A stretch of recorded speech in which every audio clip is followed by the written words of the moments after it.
I think I've gone through the – yeah. If you're a PACS major, there's a reception this afternoon from 4 to 6 on the PACS terrace. I think we haven't done very well in terms of the weather, but if you're there, try to be there for the first hour and come say hello if I don't know who you are already. I had 3 minor technological triumphs in the last couple of days which made me feel terrific. But one of them was not my attempt to send you a course web message early yesterday. So you may not have gotten it, but what I'm planning to do today is continue speaking about what I was calling the theory of action, what's the meaning of human action in this text, Bhagavad Gita. And we're going to fold into that discussion the theory of the 3 gunas, which on many levels will be useful for us. And then if we have enough time, I'm going to start showing you some maps and stuff and begin to lay the background for the history of the discovery of Satyagraha in South Africa, which I think is the greatest story ever retold in the 20th century. And so we're going to be really shifting today from the theory and model building and frame setting to the history and how we get nonviolence information out of that history. So in other words, we're going to attempt something that I've never before attempted in this course or in any other course of the same price range, and that is we are actually going to try to get a little bit ahead of the syllabus, if that works. But this is not to be at the expense of any questions, clarifications you want to ask. I know you have some left over that we haven't really talked about yet. So in other words, what we won't be doing today anyway is going over that list of what are the elements of nonviolence that we've stumbled on so far. And because of that, I'd like to start off by going back to the one we mentioned on Tuesday, which was the non-scarcity part, which states that there is ultimately states that not only is there enough in the world for everyone's need, but it goes on to say that there is no such thing as an irreducible conflict. There's always going to be conflict, and conflict resolving people and nonviolence people do not run away from conflict. We do not actually aim for a world in any short-term realistic future in which there wouldn't be any conflict. But rather we're going to look differently on conflict. We're going to treat it as a way for parties to get to understand one another. And so both of them can grow, and they can grow closer together in the course of resolving that conflict. Now that would not work if there were a real need that 2 groups both had for the same resource, whatever kind of resource that was. And that's why I brought in Johann Galtung's insight into the so-called clash of civilizations. He said that what the Muslim world needs is respect for their religion, and what we need is access to their oil. When you really get down to take away all the egos and the lines in the sand and the vice president saying we're going to take this personally and the president saying that we will be terrible in our vengeance. They're trying to sound like Jehovah. Oop, not supposed to mention the word Jehovah. Sorry. Anyway, take away all of this posturing and egotism and drain all the testosterone out of the situation, and there is absolutely no reason for these 2 groups of people to be fighting. There is a clash of civilizations, all right, and we're going to get into that when we talk about Gandhi's classic text that he wrote in 1909, Hind Swaraj, or Indian Home Rule. There's a clash of civilizations, but it's going on in the heart of every human being, not between 2 human groups. And along with that non-scarcity and non-conflict part of the paradigm kind of hang together. Now it's important because obviously you're not going to strive for reconciliation in any given conflict if you don't believe it's possible. If you believe that there's an irreducible conflict that can only be resolved by dispute and reducing of the other person.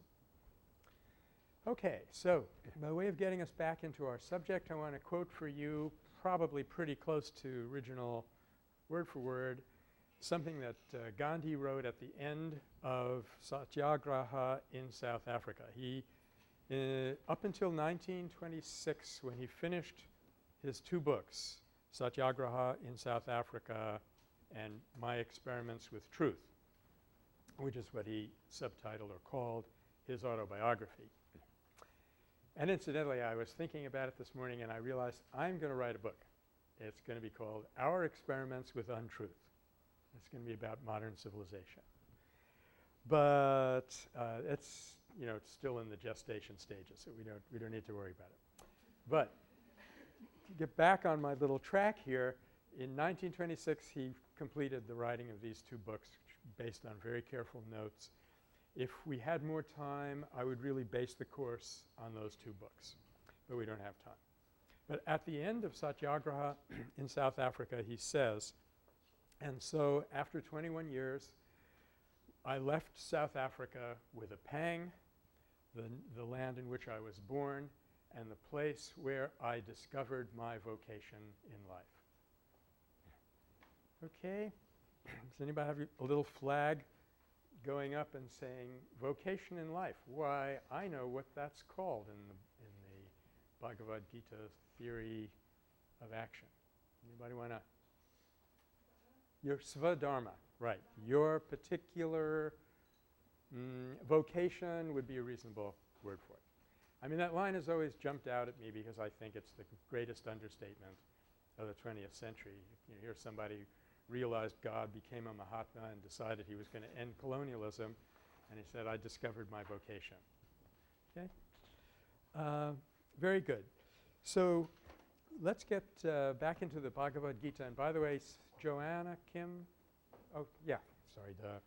You had asked me for an extra copy, and I have one here. I have some copies you can use here today to follow along. Does anybody need some? Okay. I should have brought a few more. You guys can share. Yeah. Kevin? Okay. Seishi, if you could take those and pass them back. Thanks. Let's make sure I have a copy, though. Oh, yes. Okay. I didn't have a chance to mention when we started this conversation on Tuesday that there is this intense relationship between this particular scripture, the Bhagavad Gita, and Mahatma Gandhi. The Gita occurs, it comes down to us in tradition in the middle of this Mahabharata epic where, as I mentioned last time, there's this endless discussion of dharma, what are human beings supposed to do, what are we doing here, what's our purpose. And in the middle of that there's this long conversation between Arjuna, a warrior prince, who suddenly discovers that this is not the car I bought. He's about to go into battle and he has a kind of breakdown. It's called the Vishad Arjuniyam, or the dejection of Arjuna, because he sees his relatives on the other side that he has to kill, and that's very tough if you're Indian. And then he sees something even worse, which I've always appreciated, his teacher. I cannot bring myself to do this. He drops his weapon, his AK Gandiva, and he sinks to the floor of the chariot, and he says to his charioteer, Na yotsya iti Govinda, I'm not fighting Krishna, period, end of quote. His charioteer happens to be God. So this leads to a very interesting discussion in which Krishna encourages him to pick up his weapon and get back into the battle. And at some point, if we need to, we feel it's uncomfortable with this, we can get into why he's being exhorted to fight when ahimsa is the supreme dharma. It's not really that puzzling or that confusing. But anyway, the Bhagavad Gita, which has long been regarded as a piece of very, very ancient wisdom that got implanted in the Mahabharata, it has been extremely important for modern devotional Hinduism. And Gandhi discovered it only late in life. And when he discovered it, it was mind-boggling for him. He learned enough Sanskrit that he could read it in the original, and he memorized large portions of it, and often at his prayer meetings he would have his secretary, Mahadev Desai, recite the last 18 verses of chapter 2, which he thought summed up the whole thing. And there's a very good description of what actually happened to Gandhi on those occasions when he would be listening to these verses in Gandhi the Man. And so I would go so far as to say that if the Bhagavad Gita took on a pair of rather scrawny legs and became a human being in the 20th century, it would become Gandhi. Or if Gandhi were a book, it would be the Bhagavad Gita. So you can very often see where he's coming from if you understand the message of this text, which anyway, it's a great message anyway, so we're not wasting our time. Now, we're trying to isolate one concern, namely, what does the Gita say about human action? And I'm sure you found it a little bit difficult to pick out the pieces and follow this argument, because the way argument is developed in the Bhagavad Gita is different from what we're used to. You know, it does not say, okay, now let's talk about action. So we have a chapter on action, and we're going to talk about practically nothing else. When we finish, we get to the end and say, I told you what we're going to say, I said it, and I told you I said it, and we've ended. We've got closure, move on to another topic. It never does that. It is concerned with three modes of realization: action, devotion, and wisdom. And it constantly weaves these three things in together. So even when Arjuna, for example, says, Krishna, my head is spinning, I can't dope this out, for God's sake, tell me about action. Krishna will say, okay, my boy, I'm going to give you the skinny on human action. The next thing you know, he'll say, the wise are truly devoted to me, and he'll get around to action. In other words, he'll never treat the subject in isolation, because he doesn't want it to be taken in isolation, but rather in its relationships with all the other considerations that keep coming up. So that's why I gave you whole chapters to read instead of pulling out chunks.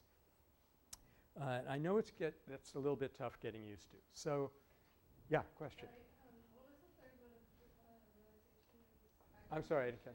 Action, devotion, and what was the third? Action, devotion, and wisdom. Actually, there are 4 paths classically. This is worth spending a little time on, I guess.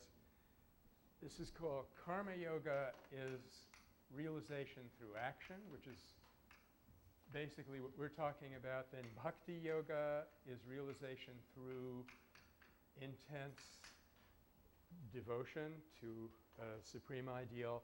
And Jnana Yoga is the cultivation of intuitive discrimination between the real and the unreal. Okay? That's my definition, by the way. Don't try this out in Southeast Asian Studies 10. You might get queried on that. But that's how I would define it. You can't just say knowledge, which is etymologically jñā, knowledge, because it's much deeper than knowledge. It's the kind of knowledge that allows you to look at the phenomenal world and not be fooled, to see through Maya. And it said that there's a 4th path, which is called Raja Yoga, which means the royal path, and that really means weaving together all 3 of these on the basis of meditation. Okay? Now, this is a little bit it's interesting for us because in the 20th century there was a figure who represented Jnana Yoga par excellence. His name was Sri Ramana Maharshi. He passed away, I think, in 1954. Bhakti Yoga, you could say, you know, latter part of the 19th century you had Sri Ramakrishna. He was so devotional that you had to be careful not to use a word with the letter K in his presence, because it would remind him of Krishna. He would go into samadhi, fall down, dislocate his shoulder. Could be very serious. And Raja Yoga, there was a person called Aurobindo, Sri Aurobindo. Interesting career. He was Bengali, and like most Bengalis, he was a revolutionary. And he escaped to Pondicherry, which is the French enclave, on the west coast of India. And the British said, you know, you've got a terrorist in there, we want him extradited. And the French said, we do not export mystics or sages, which enabled them to get back at the British just a little bit. Anyway, so here you have this preeminent representative. I mean, we're at a really very high level of each of these 3 paths. But the one that had almost never been represented in the past was Karma Yoga. And I think it says something about the 20th century that for the first time we had somebody who said, I'm going to do it on correct action. And now for 64 rupees, can you guess who that person was? Yes, of course. That's our man. So or as they say today, he's the man. So it took a while for Indians even to recognize him, get used to this, because no one had ever done this through action before. We realized God. Okay, so let's so we started with the point that I wanted to end with. So let's start there again, and it's framed as kind of a conundrum. I know what inaction is, Arjuna will say, and I know what action is. But what the hell are you talking about? He says to Krishna. And we can describe action in very simple language. We can describe inaction in very simple language. I mean, just look at some political leaders. You'll see terrific examples of inaction. But when it comes to what Krishna is actually talking about, he's forced to resort to a paradox. He says, what I'm talking about is action in inaction and inaction in action, which isn't even that easy to say, much less understand. And so he spends a lot of time in section after section trying to circle around this idea and look at it from different angles. And one of the things that he calls it is nishkama karma.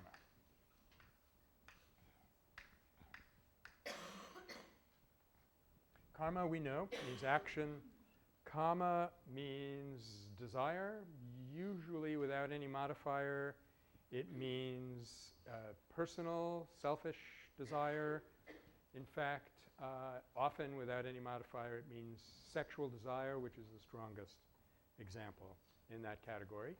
And so if you can act without desire, then it could truly be said in this philosophical sense that you are not acting.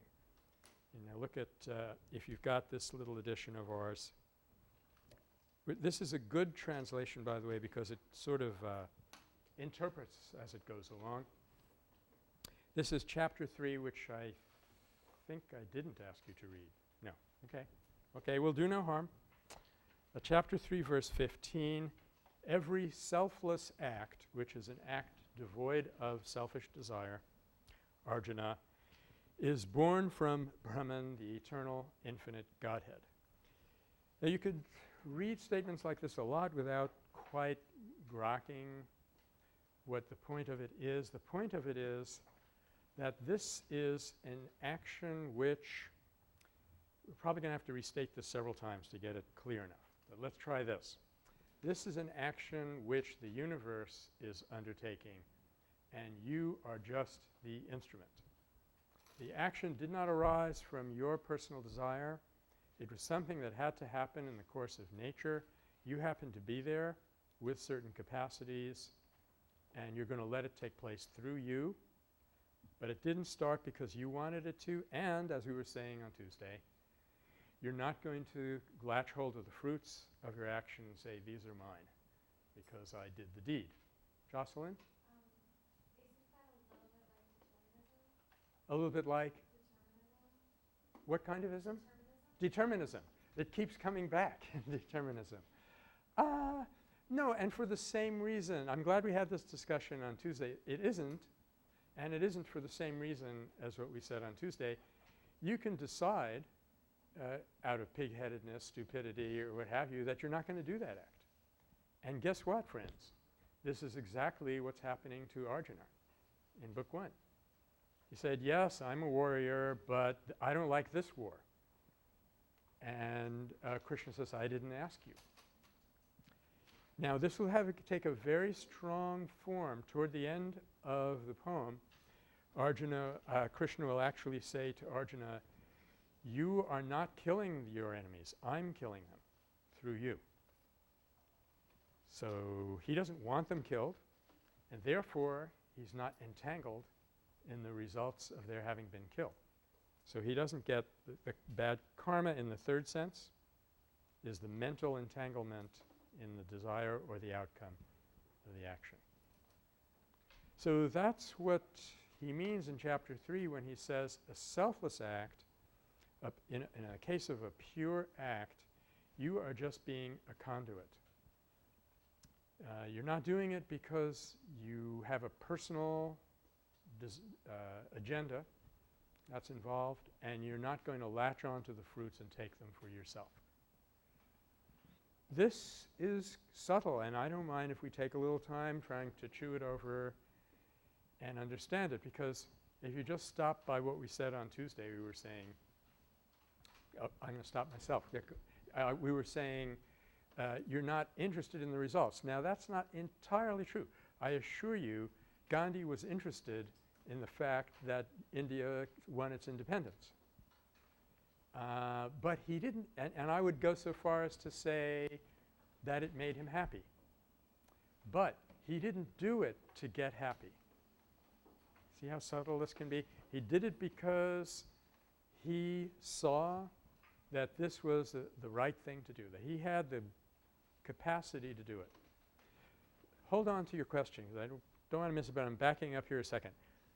A major figure in the world of conflict resolution, Roger Fisher at Harvard, wrote a book called Getting to Yes, which some of you may have seen. He tells a story about being in the Air Force at the end of World War II. He was asked to participate in test flying a bomber. It was a very crude bomber. It had propellers.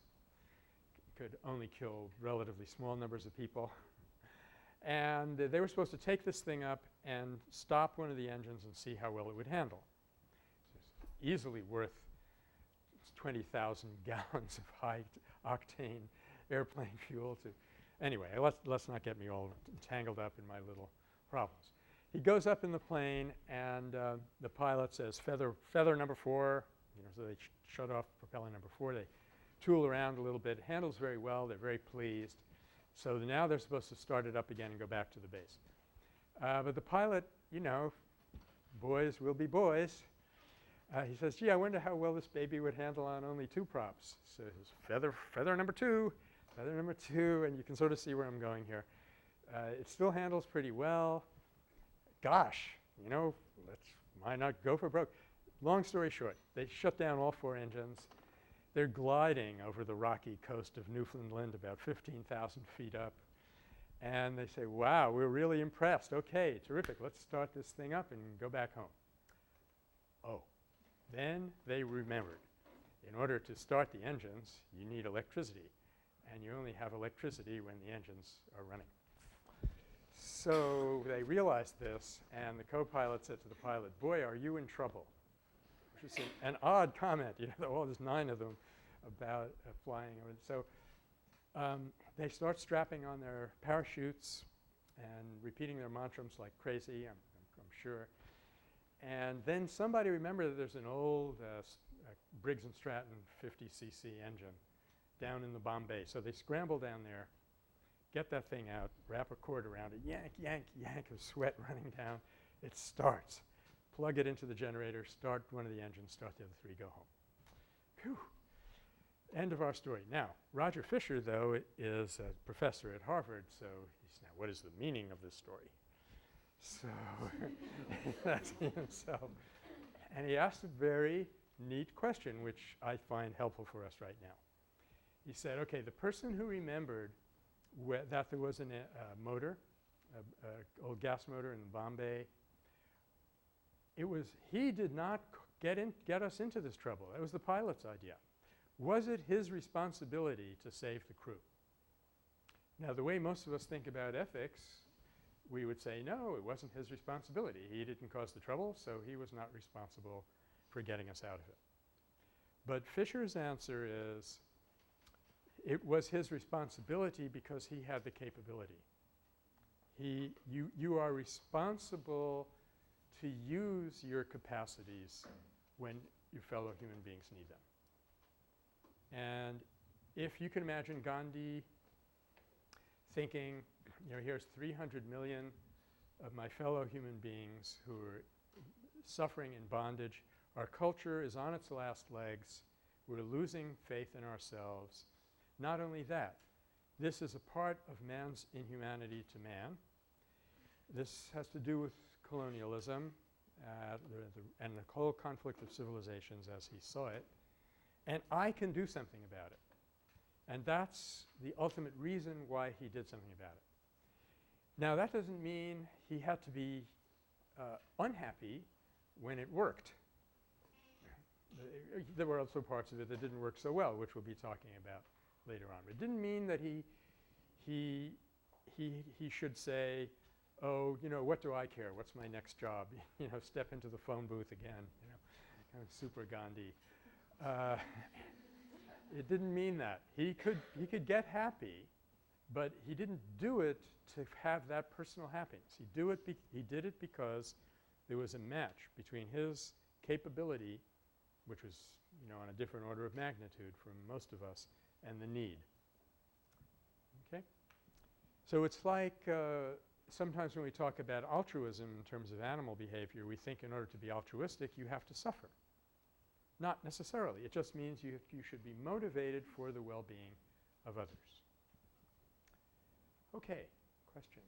Well, you kind of sort of answered it already, but I was just like wondering, like, for an example of the sentence act, like what makes something like hopeless, like would it necessarily like mean that you don't have any stake in the outcome, or would it mean Good question.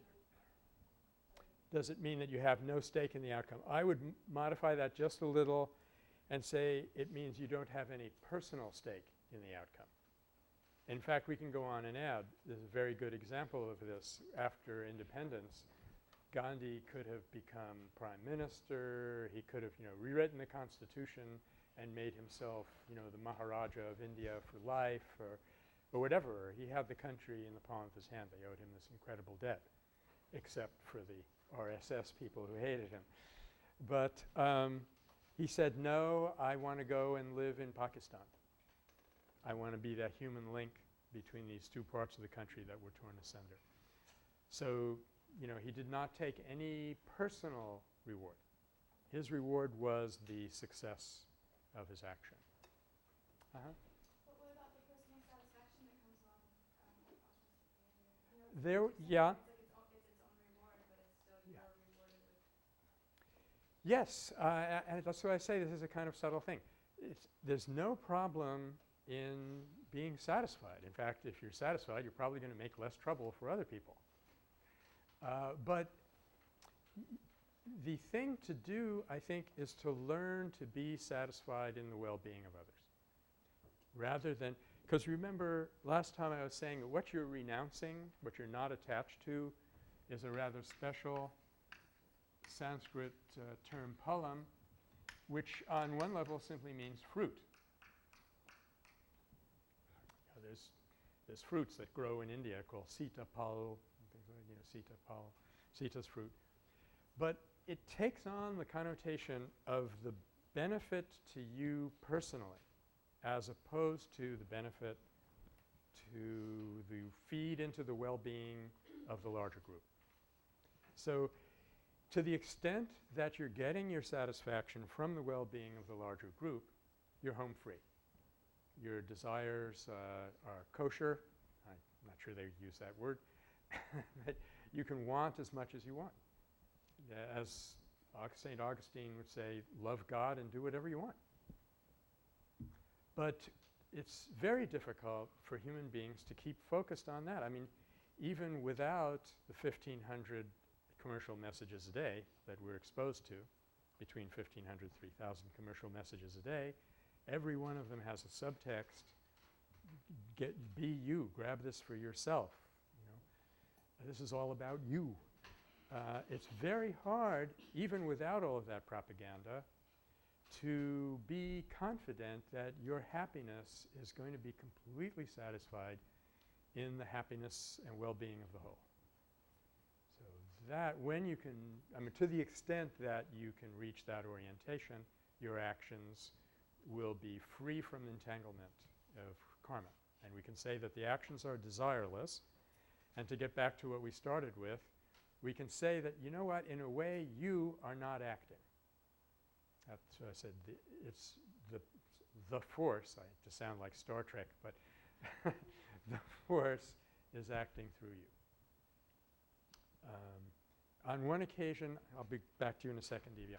On one occasion, Gandhi was asked, do I really have to renounce all my possessions? And he said to the person, no, you don't have to renounce all your possessions. The guy was ecstatic. He said, you know, you're my Mahatma, I'm going with you.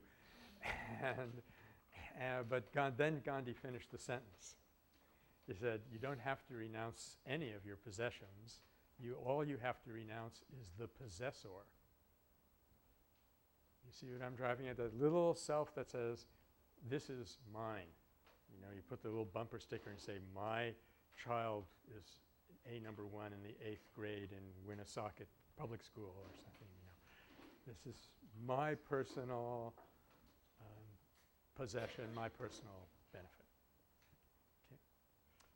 Divya? So what you're saying is it's okay to get the satisfaction out of the action as long as you don't initiate it because of the happiness? Exactly. And you only initiate it because you can complete that need for the capability for that? Yes, that's exactly what I'm saying. It's perfectly all right to enjoy the satisfaction that comes from a successfully completed action. I'm going to add to that a little bit, though.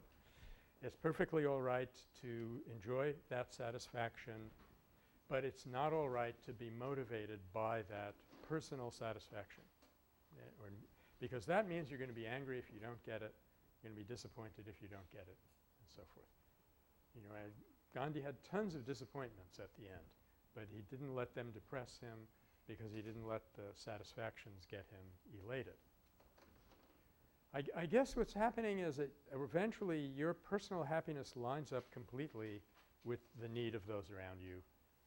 And at that point, you could say, in a sense, that there's no you anymore. There is no small private you, you know, that has needs that are distinct from the needs of the whole. Okay? Yeah, Joy? The you, to the extent that there's a you anymore, becomes a detached observer of all of this. That's exactly right. And that's why it's good to note that we're not saying that, quote, you're not interested in the results. You're interested in them by way of evaluation. Like, for example, there'll be a campaign. Say I'm thinking of a thing about 1926. They tried some campaigns. They had partly worked, partly not. And Gandhi said, our action was, the success of our action was mathematically proportionate to the purity of our effort. And then, of course, a few years earlier, there's a famous episode where he called off the whole thing because of an outbreak of violence, the Chowri Chowra episode that we'll be looking at in a few weeks. And he said, I made a Himalayan miscalculation. You know, other people just make small mistakes. I made a Himalayan mistake. I thought India was ready for this. I was wrong. So he was acutely interested in the outcome. But he was not interested in possessing it, you know, instead putting on the back of his bullock cart, I liberated India. Okay, just by way of a shocking contrast, this is going to be a sort of downer here, but on one occasion, Adolf Hitler was making a speech, and he said, in 15 years, I have rescued the German nation through my fanatical will. So that is not the kind of statement that Mahatma Gandhi would ever make. I mean, that's probably fairly obvious, but you know, but you could easily imagine someone, you know, going on. I mean, in the free speech movement that took place on this campus, that movement started off with our eyes were on the prize of enabling free speech on campus. We thought it was part of democracy, part of education. In the course of that action over the 4 or 8 months, people started getting more interested in the fact that they were, whether they made it into the picture on the front page of the Oakland Gazette. The Oakland Gazette doesn't even exist anymore. Can you imagine what a ridiculously transitory goal? But this is a liability in human nature, that we can get pulled down to smaller rewards, which will always be ones that benefit us personally. And eventually you go, this is a slippery slope. Eventually you go one step further and you're going to find that other people have to suffer in order for you to have the reward. The minute that happens, you know you've gone way too far down the wrong road. John? Is this just kind of like on a big nonviolence level, or just like everyday tiny little things that we do? Very good question. Is this only when on those punctual occasions when you're having an uprising, like who knows, something like that maybe starting on this September 21st, we will see, or does this apply to your everyday actions? That is an easy question to answer. It's absolutely the latter. And in fact, in a little while, I keep saying in a little while we'll be talking about such and such, but at this rate we'll never talk about anything but what we're talking about. That's okay. I'm getting a lot out of this. In a little while, if things go back on course, we'll be talking about Gandhi's communities, the 4 living communities that he founded. The whole purpose of those communities was to practice this stuff in everything. In fact, there's even in what you ate. In fact, it was a big thing. A big part of it was what you ate. There's a story about I forget who it is now, but someone came to join Gandhi at one of the big ashrams in India. So he sat down and Gandhi was telling him the routines. You know, you have to do this, you have to do this. Everything was fine. You know, we have prayers at 5 o'clock in the morning. He said, okay. Then he started to describe what they would eat. Well, we have this neem tree in India. It's like gall and wormwood put together. It's like so bitter. You know it's got to be good for you. So we grind it up and we eat it 3 times a day. I was like sort of appalled. And he leaves the hut thinking, can I really do this? And quickly Mahadev Desai, who knows the score, comes running over to him and says, actually what you're going to eat is this, that, and that. And he said, but Gandhiji just told me, he said, look, in matters of food you will obey me. In all other matters you do what the Mahatma says. So they had worked it out that it was doable for ordinary human beings. But the whole point of living in those communities was to practice this, what we're talking about, in every single compartment of life. Arun Gandhi, Mahatma Gandhi's grandson, tells a story about he had a little pencil and worn down to a very small stub, but he didn't like it, so he threw it away. And his grandfather said to him, where's your pencil? He said, it was too small, Grandpa, I threw it away. He said, this will not do. And they went out and without a flashlight even, crawling around in the grass, like the whole ashram shut down for 4 hours before they found that little pencil and, you know, wore it down to absolutely nothing. This is a training in aparigraha, you know, non-possessiveness and no wasting, things like that. Yeah, so that is a good question. In fact, one of the definitions of principled nonviolence is it's a way of life, not just something you do in an action. Yeah. Back to Tuesday's lecture, I was Yeah. wondering if you could discuss the relationship between karma and dharma, because it's sort of ambiguous, and it seems like karma is sort of like the past, and dharma is the future, but that like karma is this type of dharma. Yeah. I'm really sorry that these 2 words sound alike because it's not helping. I would actually say that there is an there's an overlap between the 2 terms, but it's probably not terribly important that we work that out.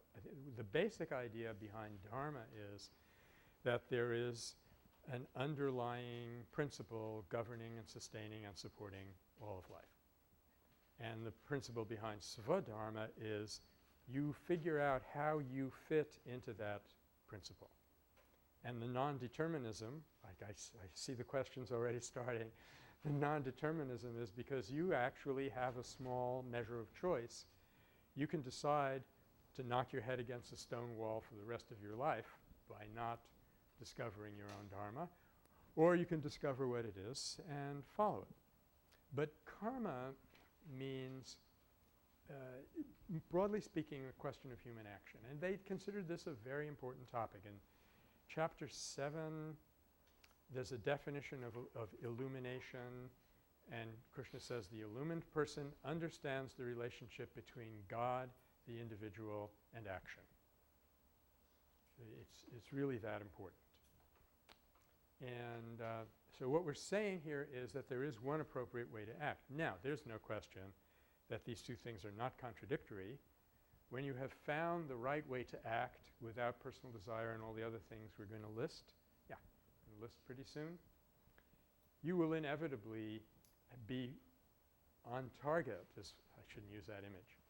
Be on your path as far as Sva-Dharma is concerned. Because the universe fits together and it all makes sense in this model. So if you float away from your Sva-Dharma, you'll inevitably find that you're being motivated by some personal desire and your actions will not be clean and disentangled in the sense that we're talking about here. And there are many cases that you can think of people who followed a career because they could be very, quote, successful at it, only to discover, sometimes tragically late in the game, that it did not fulfill them and is not what they were supposed to be doing. They're much better off being a miserable failure at what you're supposed to be doing than being a spectacular success at something you're not supposed to be doing, in the sense that it doesn't enable you to overcome your drawbacks and implement your capacities. Okay. So, yes, John? Just looking, at the theory of action. Did Gandhi see as like most of the world was living the wrong way? The question is, did Gandhi see most of the world was living along the wrong way? And I'm afraid, yes, he did. And especially he saw the Western world was going over a cliff in a handbasket, or has some metaphor like that. And he was very unhappy that India was following them because India was a kind of alternative. That's what we were talking about on Tuesday. They had discovered the alternative paradigm that we're looking for. So if India lost it, it would be gone. So it was not just for India, but for the world that he wanted to rescue that culture before it went under. Yeah. Now, having said that, it's mostly a matter of degree. As I was emphasizing last time, they tended to take a non-dualistic approach to life. So it's not like when the rapture comes, you're going to be saved and you're not. It's a matter of degree. So some of your actions will be on target, some not for anyone. But what he considered to be a real human disaster was not to get interested in learning from your experiences and purifying your actions. So staying stuck where you were, even if you're in a relatively good place, is a very non-human thing to do. We're going to get back to that in a little while if we get to the question of the three gunas. Okay? So let's move on a little bit. I guess we could say that the question we've been asking ourselves is, when is an actor not an actor? And the answer is when he or she is not motivated by personal desires which will pull away from the well-being of the whole. And that's a pretty profound secret. I think the rest of them will be relatively easy. And it's because we're a little bit short of time. Instead of going to particular passages in every case, let me just summarize some of the points that he's going to be making. In chapter 4, if you look at the section where the chapter is called Wisdom in Action, and it starts on the bottom of page 86, if you have this, verse 16, what is action and what is inaction? This question has confused the greatest sages. However, it no longer confuses us. I feel pretty good about that. And the wise see that there's action in the midst of inaction and inaction in the midst of action, namely when your personal desires are not driving you into that action. And then he will go on to talk at the bottom of page 87, the process of offering is Brahman. That which is offered is Brahman. Brahman offers the sacrifice in the fire of Brahman. Okay, this might mean absolutely nothing to you at first blush. What it means is that he's now lining up the concept of perfect action with the model of the sacrifice. And even if you got away from sacrificial religion in India, you never dropped it completely. You always used it as a model. And the term that comes in from ancient vocabulary for sacrifice is yajna, which means to offer, give up something like that. From a root yaj, meaning to give away, to make something available to someone else, and mostly to the gods. And you'll find that he will actually call some of their campaigns in India a yajna. This is not a political campaign. This was not a project. This was an offering, a sacrificial offering, particularly the spinning campaign. When you're sitting at your spinning wheel, spinning out your cloth, you are offering a yajna. So that's one model that helps us understand a little bit what perfect action is all about. But there's another that's going to come up in a few more lines that's more useful immediately to us, and that is the concept of service. And this doesn't take us very far from what we've just been saying, that the dharma of the human being is to find a way to be of service to others. And a fair number of social scientists are coming around to the realization that the reason that there's so little job satisfaction today is that even when we're in a service profession, it's being retooled to be a cash cow for somebody. I have my son-in-law is a doctor. You know, my son-in-law the doctor. And he and I have the same conversation every week. It's like me reading the Yoga Vasishta over and over again, and just we love this conversation, but it's always the same. And what he says is medicine is going to the dogs, and I say that education is going to the dogs, and it's both for the same reason, that he doesn't have like a little office and he knows all his patients and so forth. My daughter is in a little situation like that, but he works in a big hospital. In fact, he's an administrator now, and every move he makes, he's looking over his shoulder for the insurance cops. You know, horror story, someone was walking down the corridor in his hospital. There was an obstetric problem, and the doctor said to the doctor who was walking by, "Hey, could you give me a hand here? I can't quite figure out how to help this woman." The guy came in, gave some advice, walked out. The baby was, I think, stillborn, or there's something wrong with it at birth. That woman sued everybody in the hospital, including the guy who just came in and gave 2 minutes worth of advice. So despite Hillary Clinton's best efforts, medicine is an industry, and this is something that's been happening for a long time. You look at Medical Nemesis by Ivan Illich. So even those and what I just to finish this conversation I have with my son-in-law, and I always say to him in the end is, "Rick," I say, "you and I are both in the same boat, but you can do something about it because you're a doctor and I can't because I'm just a professor." So that makes me feel a little better, but it has not gotten us anywhere in terms of solving the problem. So what we're saying is that another way of looking at the ideal inaction in action is when you're doing what you're doing as an act of service, not as an act of gain. Okay? So it fits together very nicely with the things that we've been saying so far. Okay.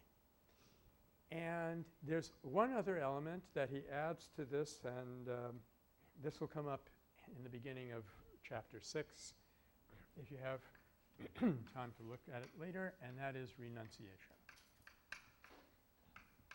I know that this is a kind of chilling word, but what it actually means is disentangling yourself from things that are going to hurt you in the end, either because they're transitory and you think that they're going to last forever, or because they get you entangled in personal desires which can never be fully satisfied. For some reason, you're renouncing stuff that actually hurts you, though at the moment you don't realize that. And so all three of these elements are brought in by the Gita to shed light on what is meant by that elusive concept of action in inaction and inaction in action. Okay? Now, say a little bit more about this. Let's compare briefly what we said about the definition of himsa in the very beginning of the semester. I realize we're still pretty close to the beginning of the semester, but remember we said that himsa or injury doesn't mean the act of injury but the intention to injure. The actually perceiving that another person's well-being is inhibiting yours and wanting to hurt that other person, that's violence right there. Even if you never pick up a gun or even say a harsh word, that very act of alienation is violence. And a beautiful line from St. Augustine is where he says, imagine people thinking that their enemy can do them more damage than their enmity, which they harbor against that person. In other words, your alienation from a person does you more damage than the person could ever do, because it's a lot closer, for one thing.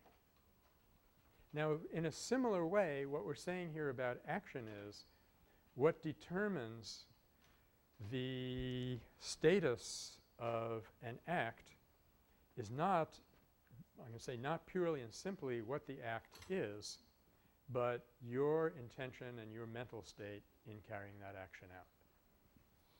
So that's what the Gita is exploring.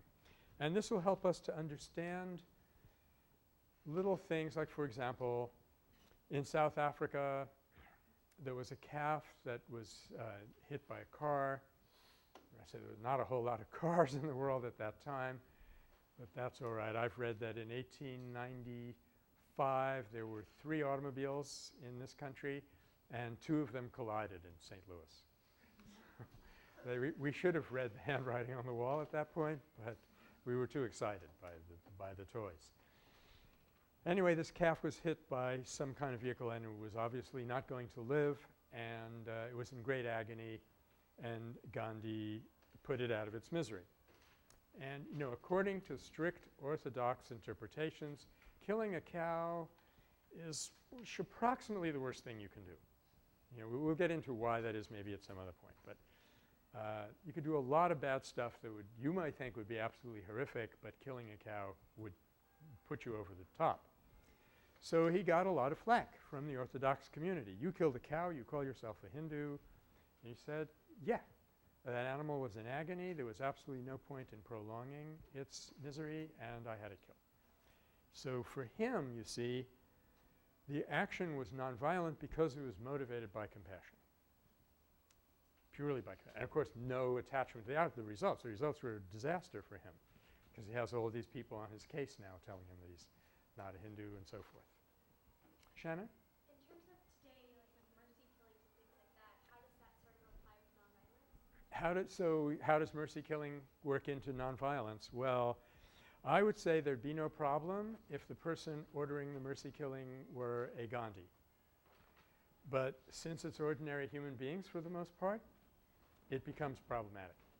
And it's just really hard to know what motivates us at deeper levels, because don't forget, this nasty little karma equation is not just applying to the motivations of which you are conscious.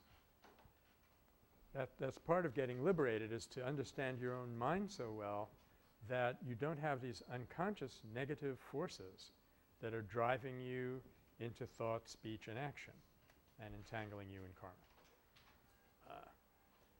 For some reason, this brings to mind a story. It's a Sufi story about Sufism being the mystical tradition in Islam, about a warrior who was on the losing side, was captured, and the Sheikh who had captured him ordered him killed and said to somebody, you kill him. So this person goes over and draws his sword, and his victim, who is going to be decapitated, spits on him, at which point the person who was about to kill him puts up his sword, turns on his heel, and walks away. Many years later, they meet. Here they are, you know, drinking coffee on a rug somewhere in the desert. And he said, you know, I'm not querying your motives or anything. I mean, I thought that was great, what you did. But do you mind my asking why you didn't kill me? I'm not saying you should have. I'm just saying, why didn't you kill me? And he said, I couldn't because I got angry. You see the point? It's not the action. It's his mental state. As long as he's carrying out an action and he thinks he's doing the right thing, I mean, I would argue with him, and maybe this wasn't the right thing to do, that's a different issue. But as long as he thinks he's doing the right thing and he harbors no ill will against this person, he's not going to entangle himself. But when that ill will is roused, he can't allow himself to act. So it's, yeah, Joanne. Yes, you can apply it to soldiers in war, and we will be doing that in various ways. And in the course of the semester, especially when we get to nonviolence in the West and look at what happened in the early years of Christianity. But let me cite one application now, which I've mentioned already, and that is the appalling rate of psychological trauma that Iraqi vets are coming back with. Something which does not fit into the prevailing paradigm. And there's actually an Army psychiatrist who said the Army will not discuss this, period, because it would problematize an absolutely necessary action. But the thought that a person could do an atrocious action and not be scarred by it just turns out in experience to be entirely wrong. So that's why in the early days of combat, people did not really shoot. You know, and when we retrained them, so I think we've gone over this horrible discovery that this Lieutenant Colonel Dave Grossman made, that up until the Korean War, the firing rate in an average platoon was about 10%.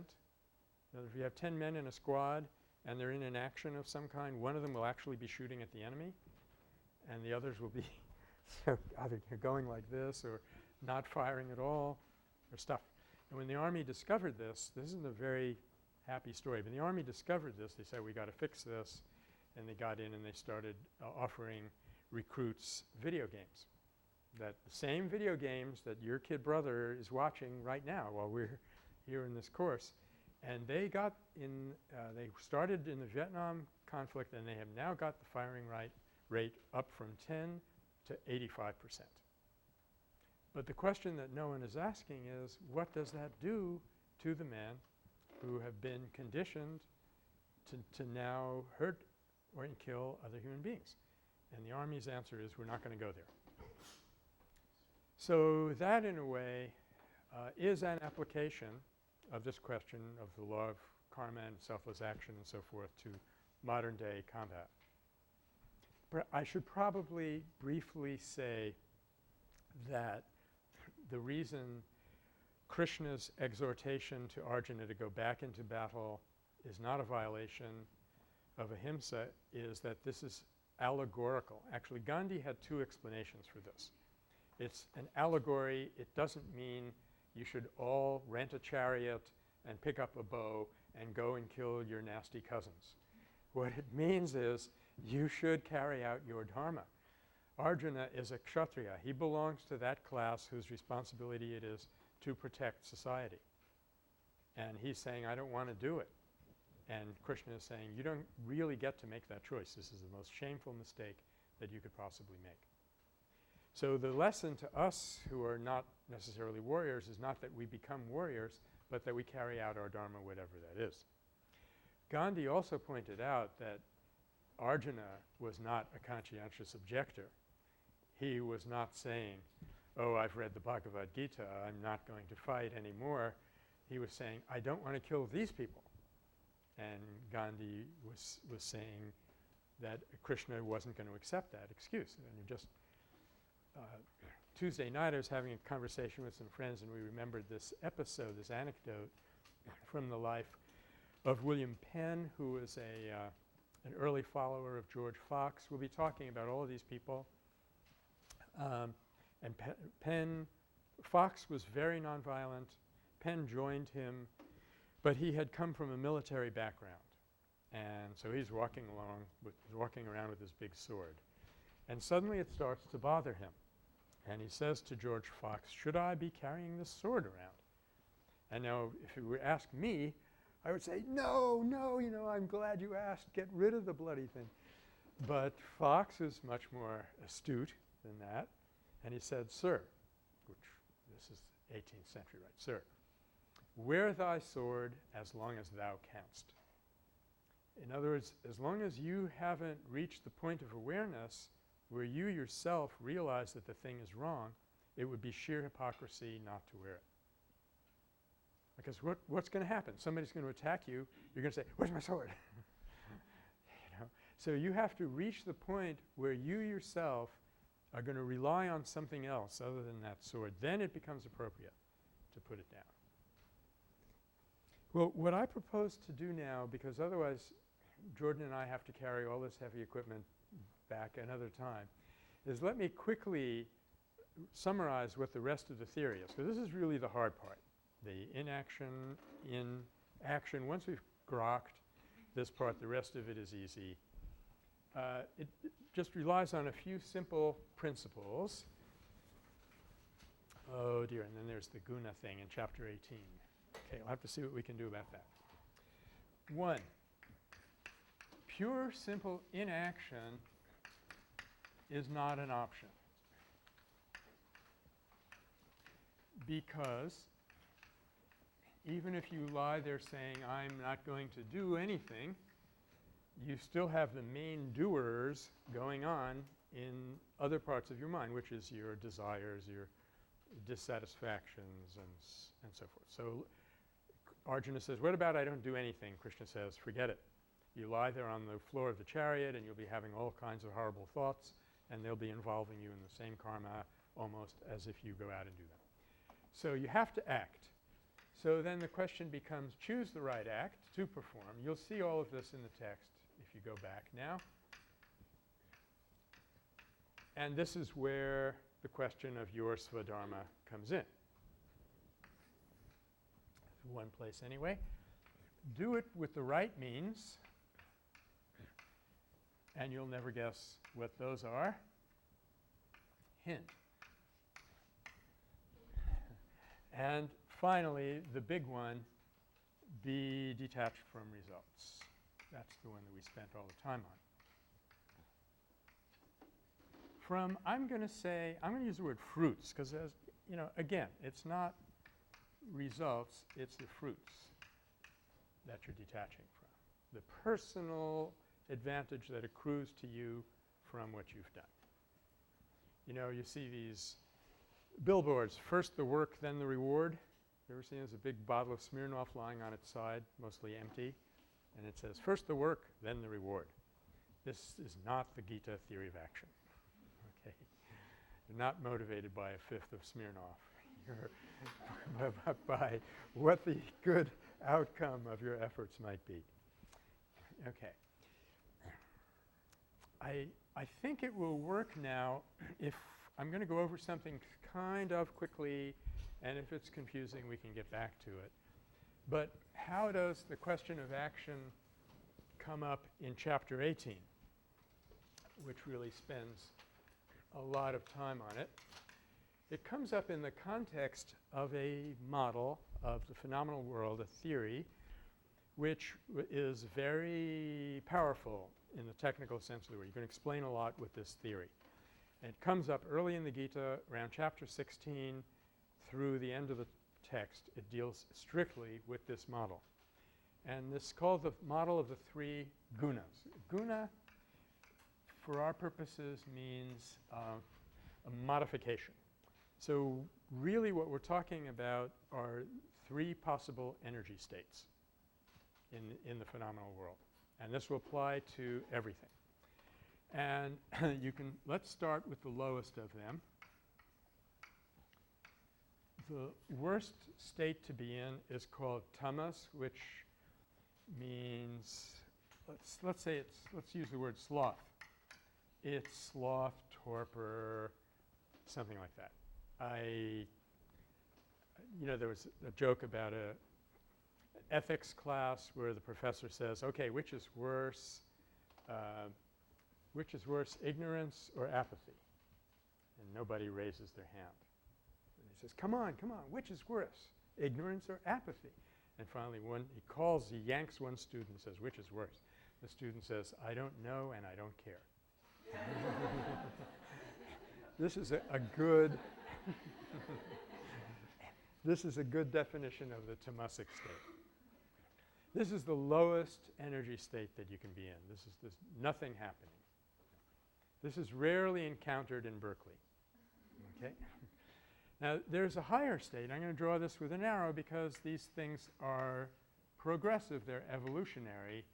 You can take little pockets that are tamasic in you and make them rajasic.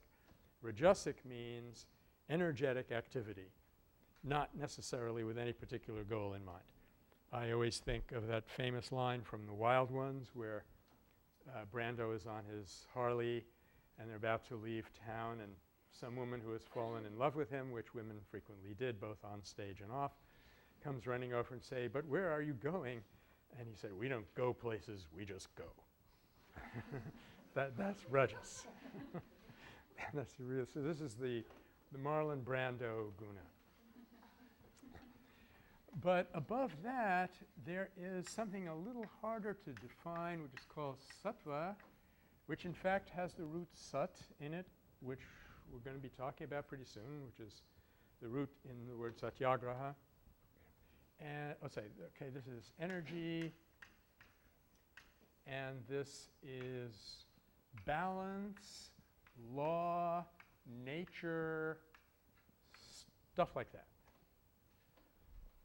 And with regard to the theory of action in particular, tamas is, of course, not acting. This is what Arjuna is about to do, like the worst possible state. Rajas is acting but doing the wrong thing and being entangled in the results. And sattva is pure action, which isn't on your own personal behalf and does not entangle you in the results. With your permission, I'd like to just move on and start sort of introducing the South Africa portion, because I have a few slides that will help us get started with that, and it takes a couple of minutes for that machine to warm up, if I remember. So you tell me as soon as it's ready, Gordon. While it's warming up, is this model pretty clear? And this is why Gandhi says if you don't act, you're in the worst possible state because you will never find out who you are, you'll never find out what your responsibilities are, whether you've done the right thing or the wrong thing. It's much better to act. It's much better to act and do the wrong thing than not act, because in the former case you stand a chance of discovering what was wrong with your actions. Okay. All right. There's Magdieli. We'll get back to this model. Thanks, Lara. Yeah. Huh? No, we won't need the CD. Oh, actually, you know what? I need to come around and do a few things. Let's see. Oh, how's this going to work? We don't need this. Oh, it is. Whoops. See, courses on my desktop. Satyagraha in South Africa. And then, do you know how presentations works? You can hit similar, but as usual, similar but much better. Wake up, please. Here we go. So what we're going to do is when this, okay, good. We're going to go to View and play slideshow. And then all you have to do is hit the down arrow when I ask you to. Okay, good. Whew. So there we are. This is the first phase of Gandhi's career. I hope that you can get some of these with the camera. 1893, he lands in South Africa thinking that he's going to be there for a year, working as a clerk in a law case, and he's going to end up spending 21 years of his life in this part of the world. And he later says, I was born in India but made in South Africa. And basically what he did there was discover Satyagraha, put it to the test, and realize that he had a tool that was powerful enough to take back to India and apply to the big question, the question of colonialism. Okay, Jordan. So here's the part of the world that we're talking about around the turn of the century. And the Republic of South Africa didn't exist yet as such. His life will be entangled with 4 colonies. This is the Transvaal. And you can sort of tell from the name that this is mostly Dutch. This is the Orange Free State here. This little state here is Natal. This is Durban, where you land when you're coming in from India by ship. And that's the capital of Natal. Now, the South African phase of his life also is divided into 2 phases. The first few years, it's mainly focused in Durban and around Durban. Here's Phoenix, right near Durban, and that's where he's going to start his first community. And there won't be any particular individual who emerges as his adversary in these first few years. He's going to go to India and come back, and then the scene will shift to the Transvaal, where he will be basically faced off against Jan Christian Smuts, whose testimonial to Gandhi you have in your reader. Okay. Next little arrow. So this is where it all happened. You know, he arrives in Durban, gets on the train in the train station. This is like the end of the first week of his visit to the country, to this continent. It's a long trip to Johannesburg, which is where he's headed for, but he does not get very far. As you know, that evening in Pietermaritzburg, he is thrown off the train and spends the night on the train station wrestling with titanic emotions. And really, I would say he is really on that cusp of, is this my fight or is this the world's fight? And he decides to renounce his own personal stake in it and dedicate himself to solving this kind of outrage. Then he gets back. He won't ride the train anymore. He's completely traumatized as far as trains are concerned. He gets a stagecoach and goes all the way to Standerton, where people beat him because they don't like where he's sitting in the stagecoach. He has never been treated this way in India. He has never been treated this way in Britain. The racism in those 2 parts of the empire was very much more controlled. This is also important. Charleston and Volksrust will come into our story because the border between the Transvaal and Pretoria goes between those 2 little towns. It's almost like Buda and Pest or St. Paul and Minneapolis.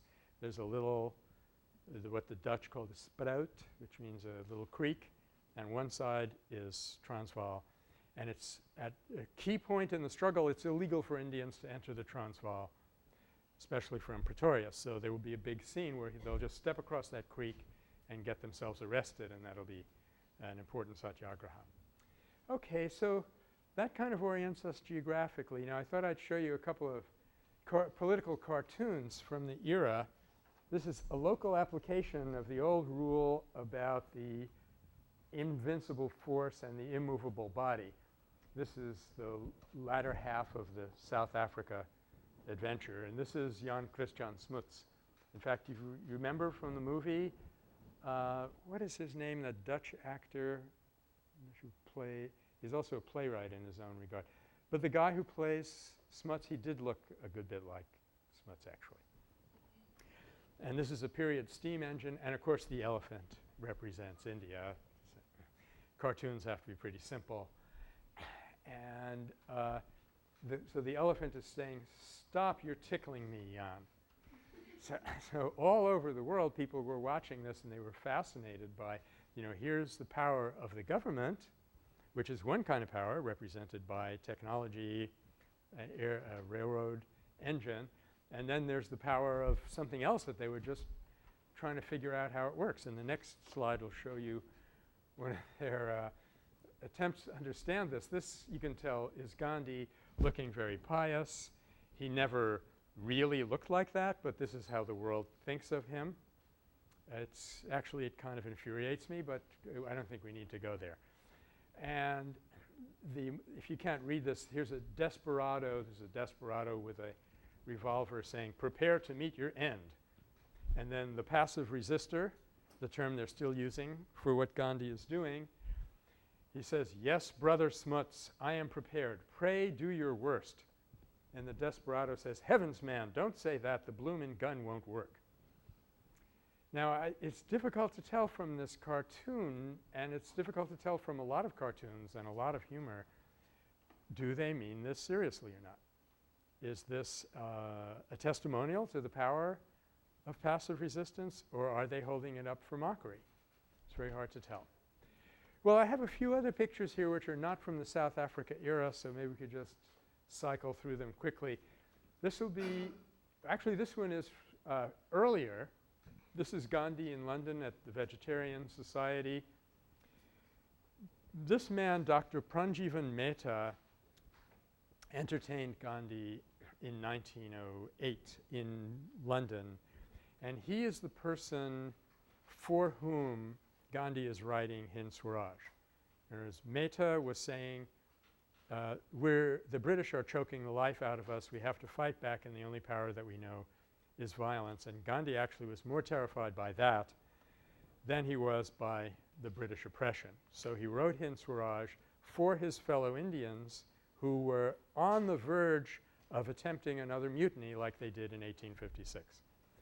Okay, so the next one is just a famous shot, Gandhi looking at leprosy germs in his ashram. People always use this. This is much later than our period, but people use it to illustrate the fact that Gandhi was not a Luddite. He was not against technology or science. He was against the abuse of both of those. I think we have two more. This is Gandhi at a prayer meeting. And this is a rare photograph of Abdul Ghaffar Khan, who was Gandhi's chief Muslim follower. And we'll be saying quite a bit about him. And one more shot just to sort of send us out on our way. Okay, thank you very much. Have a good weekend. The people who are on the wait list, please come see me for 1 second.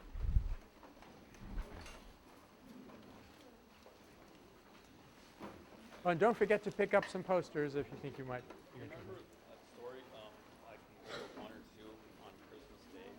Yeah. Just came out? Yeah. You know what happened? Where we're not too dissimilar from animals that are way, way further, much earlier on the evolutionary ladder. And in this lower brain, there is a limbic system which is responsible for really primal emotions. And in the limbic system, there's a little almond-shaped thing. And almond, the word for almond in Greek is amygdala. So some very highly cultivated physiologists discovered this, called this the amygdaloid nucleus. And now it's called the amygdala. And as you may be aware, it's very rare that there's a direct correlation between a part of your brain and an experience or a behavior. Most of the time, the picture is way, way more complicated than that. But down here, if you stimulate the amygdala, it fires off the fight or flight response. So you call up the endocrines, get some more ACTH down here, or adrenaline, and if you're walking through the woods and you come around a corner and you see a mountain lion, which can happen in my part of the country, the amygdala will fire off immediately. Okay. So there was a very unfortunate discovery made, probably I think is about 15, 18 years ago, that if you show a person, you have a subject sitting in a lab and you can monitor what parts of the brain are firing off electronically, and you show them a picture and that picture is of someone from a different race, the amygdala fires off. It's an unfortunate fact. You're a white person, you're sitting there, a black face comes up on the screen, dot, dot, dot, dot, dot, dot, dot, dot, dot. It's sending out these messages. Now, there was a very insightful, very thoughtful team of researchers at Princeton, both women, Wheeler and Fisk, who said, you know, this can't be the end of the story. There must be a way to get around this. And they designed a brilliant experiment which had a marvelous result. The experiment was very simple. Before they showed you that picture, they would ask you a question which would distract you from the fact that the person was of a particular racial outgroup. So they would ask you, okay, we're going to show you a picture now of a person. We want you to guess how old he is. Or, does this person like spinach? Or, can you find a dot that we've put in this person's face somewhere? So what are you doing? You're looking at the person as an individual, not as a racial stereotype. So they sit there with these machines and guess what? The amygdala response was completely negated. It did not happen. It was very dramatic. And this teaches us two things. One, that as we started saying a while ago, and we'll be saying it over and over again, violence is dehumanization. The minute you put a person in a category and stop seeing them as an individual, you're on your road to violence. And you're also going to be doing it to yourself. You're going to be thinking of yourself in some kind of category, like I am a soldier, not hi, my name is Joe and I'm from Detroit and let's talk. The second thing it shows is that you can influence very, very deeply programmed negative responses through culture. So now let's back up and look at all three of these things and what they teach us. The mirror neuron thing establishes scientifically that when you change your mental state, you affect the mental states of people around you. This is huge because here we've been saying this in nonviolence all along and we had no vocabulary, no way to prove it. And of course, if you believe in matter physics, competition, biology, and the prison system, there's no way to account for this. So this proves that when a person – look, we're going to be looking at like 100 examples of this. Somebody comes up and threatens you and you decide not to be afraid. You decide not to hate that person. I mean, I was walking down University Avenue one time and suddenly I saw a biker. He was really a very dramatic biker. He was with leather and metal and swastikas and clankety-clank. And I thought he looked ridiculous and I started laughing. Then I caught the expression on his face. I want to stay alive. I will not laugh at the biker. And I could see, you know, he was getting ready to, you know, take me out and he immediately relaxed. So we can affect one another by our mental state. Two, it's psychologically extremely healthy to do something altruistic. Therefore, when Gandhi says, make your life into a sacrifice, yatna, and all of the stuff which we will be talking about, he's not saying we have to go against human nature. He's saying this is the highest evolution of human nature. And finally, to repeat, science is telling us that even deeply embedded negative reactions, fear, anger reactions, can be diverted by culture. Okay, now what we're going to do next week is look at an emerging paradigm. We're going to be trying to show you that the emerging paradigm already emerged about 5,000 years ago and that it is directly relevant also for Gandhi's background. Okay, have a good weekend. Yeah, come up and get some of this.